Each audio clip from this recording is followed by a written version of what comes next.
आपको कुछ भी हो जाए, कोई बेहोश हो जाएगा, जी। किसी को चेस्ट में पेन हो जाएगा, किसी की ब्रेथलेसनेस हो जाएगी।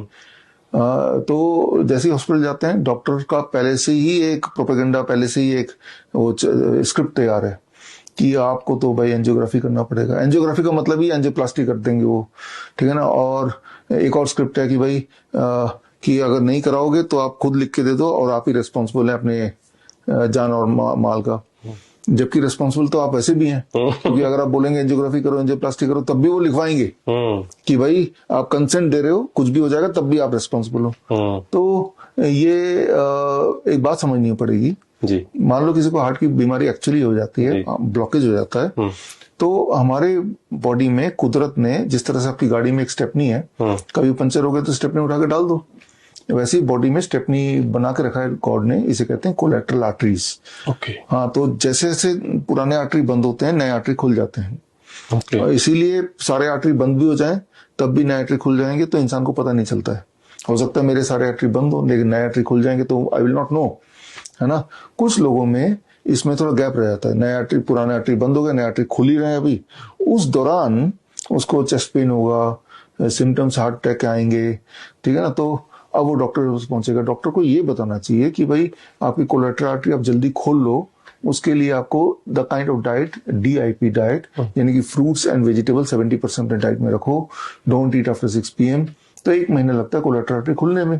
तो खुल गए तो आप ठीक हो गए, सारे सिम्टम गायब हो गए, ब्रेथलेसनेस गायब हो गई, चेस्ट पेन चला गया, ठीक है ना। तो यानी कि आप ठीक हो गए।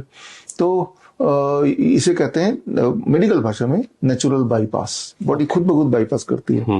ये मेडिकल कॉलेज में पढ़ाते हैं, बल्कि US में ऐसा नहीं है। US में ये बोलते हैं, डॉक्टर पेशेंट को बताता है या तो बाईपास सर्जरी कर लो या फिर आप ये खाएंगे तब भी सर्जरी, बाईपास सर्जरी नेचर कर देगा। अगर बोलेगा मैं तो खा के ही ठीक होना चाहता हूँ, तो डॉक्टर फ्रूट्स एंड वेजिटेबल लिखेगा, और वो जो फ्रूट्स एंड वेजिटेबल डॉक्टर लिखेगा वो जितनी क्वांटिटी में खाएगा तो उसके लिए तो दवा है, तो वो हेल्थ इंश्योरेंस में कवर्ड है, because fruits and vegetable became the medicine. हाँ, तो मैं बोलना चाह रहा हूँ कि हार्ट डिजीज बड़ा दिखा रहे हैं, हार्ट बड़ी जल्दी रिकवर करता है if you can put your body on fruits and vegetable diet, say about for 1 month। तो कैसे पता चलेगा आप ठीक हो गए? Watch the symptoms. जब मैं स्टेयर चढ़ता हूँ कितनी बार रुकना पड़ता है, क्या वो ठीक हुआ? जब मैं सामान उठाता हूँ चेस्ट में पेन होता है, क्या वो ठीक हुआ? राइट, सांसें मेरी फूल जाती हैं थोड़ी, तो क्या वो ठीक हुआ?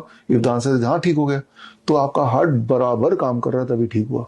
एंजियोग्राफी कराते हैं तो एंजियोग्राफी से एक तार घुसाते हैं बॉडी में, पूरे बॉडी को चीरता हुआ जाता है, और जब तार जाता है तो कहीं कहीं अगर ब्लॉकेज है तो वो हिल जाता है। वो ब्लॉकेज जो हिल जाता है ब्लड सर्कुलेशन में आ जाएगा, क्योंकि ब्लड तो हर जगह है ना। तो it will travel to brain, it will travel to your legs, it will travel to your kidney. कहीं भी वो ब्लॉकेज अटक जाएगा, तो अगर सिर पे अटका तो ब्रेन स्ट्रोक हो गया, किडनी में अटका तो किडनी फेल हो गया, पैरों में अटका तो गैंग्रीन हो गया। तो एंजियोग्राफी करा के आपने चलता फिरता टाइम बॉम्ब बॉडी में फिट कर दिया।